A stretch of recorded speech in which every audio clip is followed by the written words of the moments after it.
Imagine waking up and finding California's famous shoreline perched 6 feet higher than it was the day before. From San Francisco to Los Angeles, beaches sit stranded above the waves, harbors are suddenly too shallow for ships, tide pools bake in the sun, and every instrument, from NASA JPL satellites to humble municipal GPS bolts in concrete, agrees on the unthinkable. The land leapt in hours, not millennia.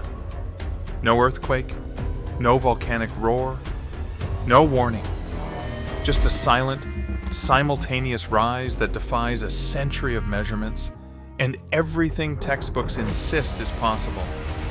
Geologists argue over data and physics. One fact refuses to budge: the uplift has not stopped. Along the edge where the Pacific and North American plates duel, motion is normally a whisper. Vertical change on this coast is measured in millimeters per year, not feet per night. Tiny drifts etched by subduction far offshore, sediment compaction under cities, or human tinkering like groundwater withdrawal in oil fields breathing in and out. In places such as the Santa Barbara Basin, carefully calibrated instruments have long tracked uplift of 2 or 3 millimeters a year. Long Beach has seen human-driven subsidence and rebound on the order of centimeters, always slow, always explainable. Tide gauges, GPS arrays, and INSAR radar agree on this rhythm. It's the baseline scientists trust, which is why the first reports of 6 feet of vertical. The jump detonated through the monitoring world like a siren. These networks are built to catch the tiniest twitch. JPL systems routinely resolve shifts thinner than a fingernail. Their data are cross-checked by independent satellites, ground stations, and tide markers, each one a skeptic, insisting on proof. Yet, before dawn, stations up and down the coast logged the same impossible step. Tide gauges recorded a mirrored drop in relative sea level. INSAR scenes processed by separate teams reproduced the jump in crisp, unbroken swaths. Leveling surveys on the ground matched the satellites overhead. One scientist put it bluntly: if the numbers are right, we aren't just revising a chapter, we're questioning the ground beneath our feet. An audit began at JPL, measured in seconds and sleepless nights. Raw Rhinex files were pulled from every GPS station that flagged the leap, with teams checking antenna models, monument histories, and even the soil beneath each concrete pier. They hunted for a ghost in the International Terrestrial Reference Frame, the kind of subtle coordinate hiccup that can fake a rise on paper. They poured through tropospheric and ionospheric corrections, hoping a solar flare or violent storm had warped the signals. They tested for multipath reflections, GPS echoes off buildings and water that can trick receivers, then turned to the bugbear of radar, phase unwrapping mistakes that can transform a gentle slope into a vertical cliff. One by one, the usual suspects fell away. The INSAR fringes were clean and coherent. The uplift band ran like a ruler across bluffs, suburbs, farmland, and rock. The GPS time series rose in lockstep. Tide gauges corroborated the land's new height relative to the sea. Redundancy, the golden rule of geodesy, was satisfied. The signal refused to break. With every cross-check that held, the choices narrowed to 2 unsettling possibilities. Either the world's most sophisticated monitoring architecture had failed everywhere at once in the same way, or something had happened to the crust that no one knows how to model. Engineers scribbled frame slip, multipath, unwrap, and crossed each out. The uplift remained, a neat, continuous step where there should have been none. History offers its own cautionary tales, though on smaller canvases. In Portuguese Bend, south of Los Angeles, a mid-century landslide turned neighborhoods into a slow conveyor belt. After the punishing winters from 2022 to 2023, rain soaked deep clays and reawakened older, deeper slide plains. Instruments clocked movements up to 30 centimeters per week, and the active zone swelled from approximately 380 to 700 plus acres. At a landslide's toe, the bulldozer front where soft masses slam into harder coastal rock, compression can bulge the ground upward. Field teams mapped domes and fractures with GNSS and INSAR, watching not just lateral creep but a vertical pulse as the slide's front jammed and buckled. That kind of uplift needs no quake, just water, gravity, and stubborn geometry. But even that dramatic physics is local. It cannot explain a ruler-straight rise from San Francisco to Los Angeles. Out on the waterfront, the human consequences arrived. Faster than explanations. Los Angeles and Long Beach harbor masters stared at stranded container ships resting on mudflats where deep water channels used to be. Cranes stood idle. Radios crackled with reports of fishing boats perched high and dry.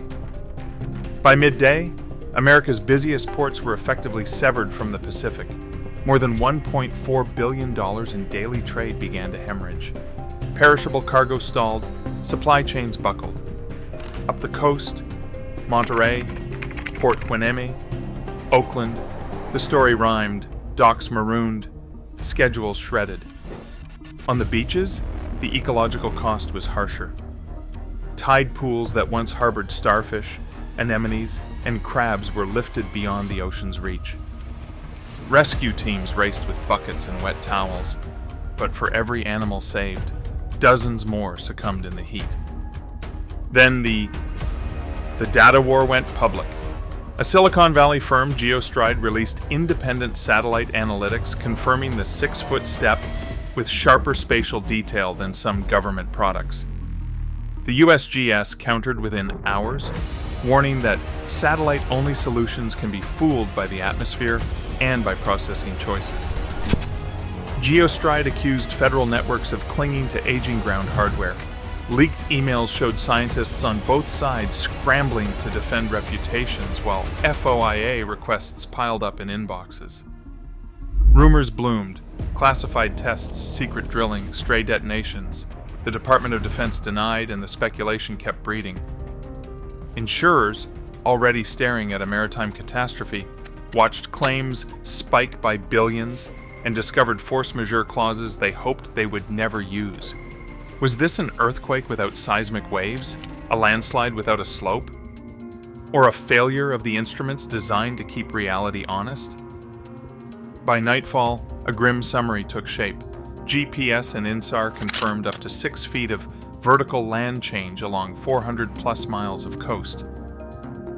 Sensor malfunctions were unlikely given the cross-validated audits. The uplift pattern matched no known earthquake, volcanic swelling, or regional landslide process. Portuguese Bend proved rapid, local uplift is possible, but nothing in the literature accounts for the present scale and uniformity. Official reports from public agencies and private firms conflicted. Key datasets were still under internal review or classified. Ports sat idle. Marine rescuers worked flat out. California faced an unprecedented crisis with no agreed-upon cause. For now, the phenomenon was unexplained, and the question of whether the coast would keep rising hung over millions like a tide that no longer obeyed the moon. Meanwhile, half a world away, Mount Etna offered a different kind of riddle. The volcano famous for never truly sleeping suddenly produced lava so unusual that 3 top European labs could not classify it, neither basalt nor andesite as we have known them. As incandescent rock spilled from the summit, a pyroclastic flow pulsed down a flank, and deep seismic signals hinted that the mountain's internal scaffolding might be shifting. Echoes of conditions that preceded ancient sector collapses and a prehistoric tsunami. Etna has erupted in some form for more than 3,500 years of recorded and archaeological time, with dozens of episodes in the last century alone, ranging from the violent spectacles of 2001 to 2002 to quiet dome building phases that reshaped the summit like a living thing. Petrologists have mapped its magma system as a tiered architecture, a deep reservoir around approximately 10 to 11 kilometers feeding mid-crustal way stations where fresh melts mix with older batches, their minerals, olivine, clinopyroxene, plagioclase, locking in chemical fingerprints as they rise. Over 50 years, analysts have tracked a gentle enrichment in potassium and strontium. likely from crustal assimilation. Through it all, Etna's lavas have sung a familiar tune until now. What does a coastline that rises without a quake have in common with a volcano? Extruding a rock we can't name? Perhaps nothing. Perhaps everything. It may be coincidence, the Earth's complexity throwing two puzzles at once. Or it may be a reminder that our instruments, powerful as they are, measure more than we yet understand. The task ahead is brutally simple and scientifically hard. Verify the signals, map the physics, and separate anomaly from artifact. Until then, the Pacific's busiest ports sit marooned, tide pools crackle under the sun, and a Sicilian giant breathes out a chemistry that won't fit our shelves. If this isn't a warning, it is at least a question. Not just what happened, but how sure are we of what can't happen? Because today, the shoreline moved without a sound, and the mountain changed its voice.